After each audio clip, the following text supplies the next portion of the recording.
How's it going, everybody? My name is Waddles. I hope you're doing well. Today I've got a Bedrock specific tutorial for you. I will be teaching you in this video how to make a zombie/drowned farm.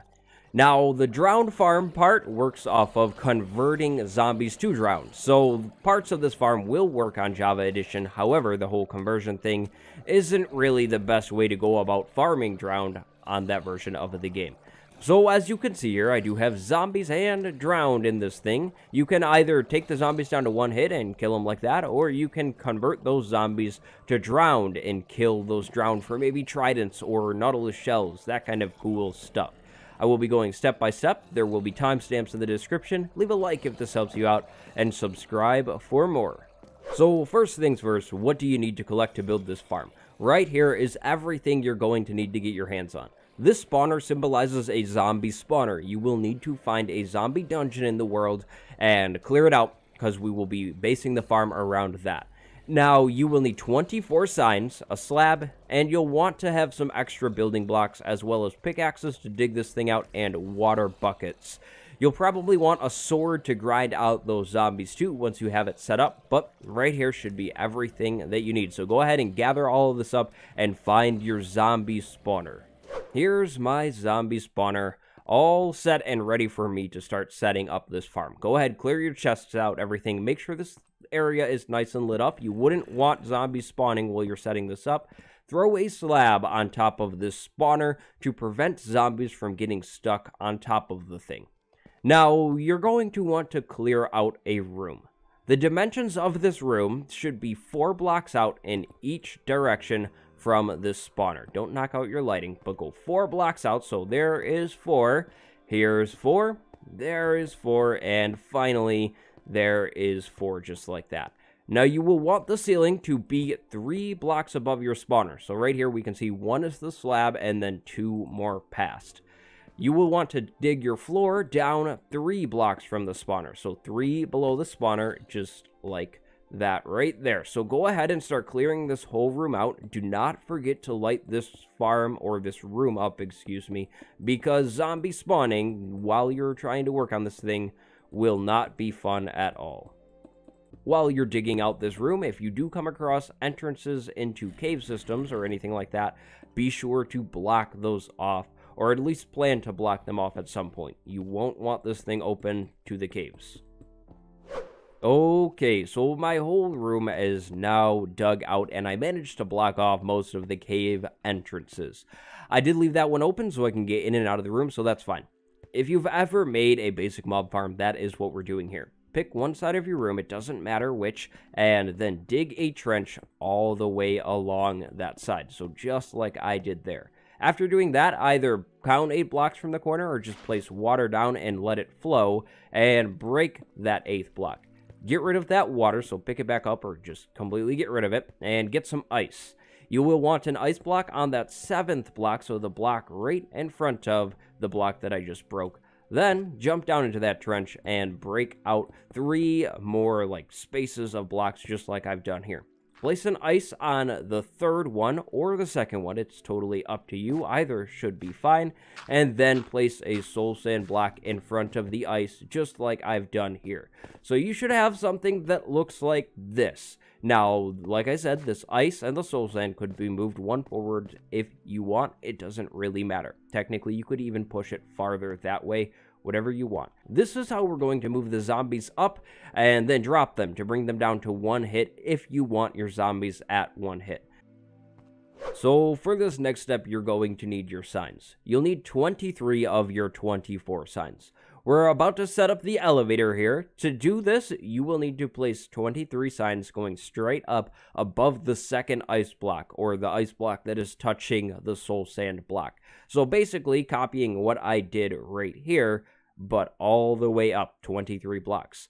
While doing this, you will want to clear out all of the blocks above the soul sand as well. That's not that big of a deal, though, because you can use this bubble column elevator to move yourself up and down so you can get all of these signs in. To get back down out of this bubble column elevator, I advise you to break this ice and put a water source there so you can jump out of this bubble column and fall into the water source. But after doing all of that, you will want to put your ice block back or your elevator won't work. While setting up this whole elevator system, if you do come across any cave systems, be sure to block them off. You do not want the zombies going up the elevator and then getting out of it into some random cave system. So here is my 23 block high elevator. After placing your 23rd water source and sign, dig 2 more blocks out above both of those. After that, you will want to dig 5 or so blocks out in the opposite direction of the sign, so right here. Now, we're going to move the zombies over and drop them. This trench is what that is going to be for. Make sure you dig the floor of this little trench, even with that 23rd water source right there, so the water can actually go over.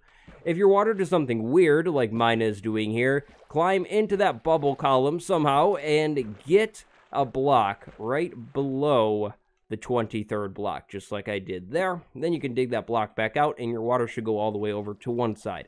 Place a sign on that final block. You don't need to type anything in it. You do, however, need to dig down 22 or 23 blocks. So dig straight down here, but be very careful.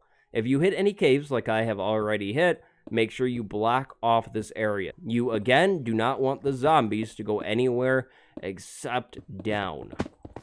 And so here we go. I've now dug down 23 or so blocks. Whatever you do not want this chute to be more than 23 blocks. If you drop your zombies 25 blocks or something like that, they will die on impact. You do not want that.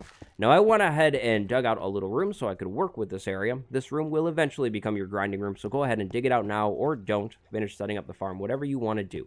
You will want to fully encase this thing, or just have it in a wall if it isn't in a wall already. We'll talk about the redstone in just a moment. If you did just want a zombie farm, though, you're pretty much good to go here. Place slabs along the bottom of this thing so the babies don't get out.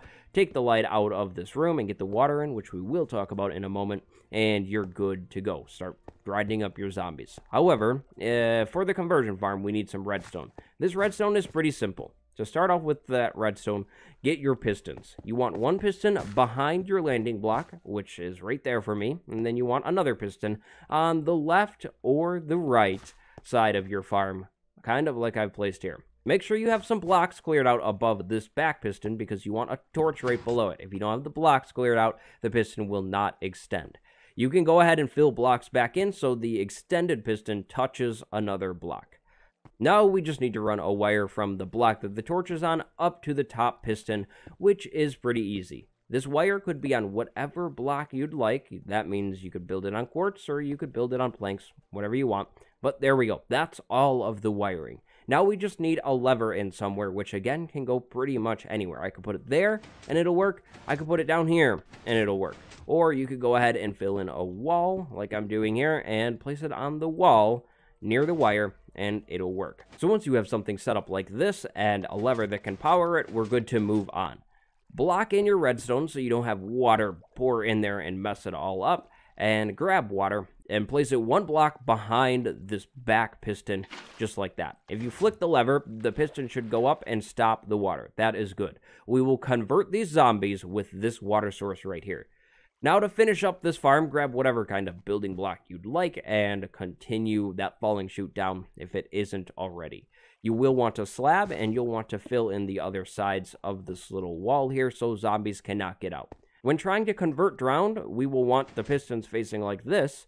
When trying to just farm zombies or let them fall, we will want the water to be put away just like that. So that's all the redstone, pretty simple. Now it's time to go back into your zombie room, get water along the back side of the room, which is the side opposite this trench, and one water source in the corner of that lower trench that you dug. After doing all of that, make sure you fully close off this room so zombies, again, do not go anywhere else, and start knocking out the lighting. When knocking out the lighting, zombies should begin to spawn. Be very, very careful about that. Now, I'm on peaceful, so they're not spawning right now. But after taking out all of the lighting, get out of the room, block it all off. Just like that. That should be good. When back on any difficulty except peaceful, you should see zombies beginning to spawn. Right here is the elevator. You can see that this zombie is stuck right now because it is trying to swim against the current. that really isn't a problem because it's out of the detection radius of the spawner. As you just saw, more zombies spawned. Eventually, other zombies will get into here and push the other zombies out of the way, right? So they're all going up, and then we should see momentarily them falling back down right there. Now, let's say we wanted to convert these zombies. Flick your lever so your top piston extends and let the water pour out. Now, I'm not sure how this is going to work with the baby zombie riding the other zombie. However, with this water out, eventually your zombies will convert into drowned. All of the other zombies that will be falling will just land on top of this piston. Now, unfortunately, once the drowned convert, they will be back to full health. That's where a block crusher comes in. You could put a block crusher on the other side of these pistons and flick that to knock the drowned health down a little bit. As you can see, these zombies are trembling right now, which means they are converting and, I guess, now converted. So just like that, we have a drowned farm and a zombie farm. If you're looking for tridents, my suggestion to you would be to let a bunch of zombies pile up inside of this thing, then lock the zombies in and let them all convert. Kill them with a looting sword, and hopefully you'll get your hands on a trident. Swinging back over into my original farm where we started this video, I have a block crusher set up. I have another lever on the other side of this farm, and if I flick that lever, a block gets pushed into the heads of the drowned in there, and knocks their health down a little bit so I can kill them easier. The wiring of something like that should be pretty simple. I have a sticky piston with one dust right behind it, and the lever is in front of that dust. It pushes out a stone block and crushes the drowned. That crusher, of course, is totally optional. But that is the drowned farm tutorial. I hope this tutorial helped you out. If you have any questions, go ahead and drop them down below or send me a message on Discord. I will do my best to try and help you out. If this tutorial helped you out or if you enjoyed it, help me out. Drop a like and subscribe. If you really love what I do have a Patreon where you can support me. The Dangercraft server just recently restarted, so you can get in on that action in November if you'd like. I hope this helps you get your hands on a trident or just some XP. My name is Waddles. Thanks again for watching, and I will see you next time. Goodbye, everybody.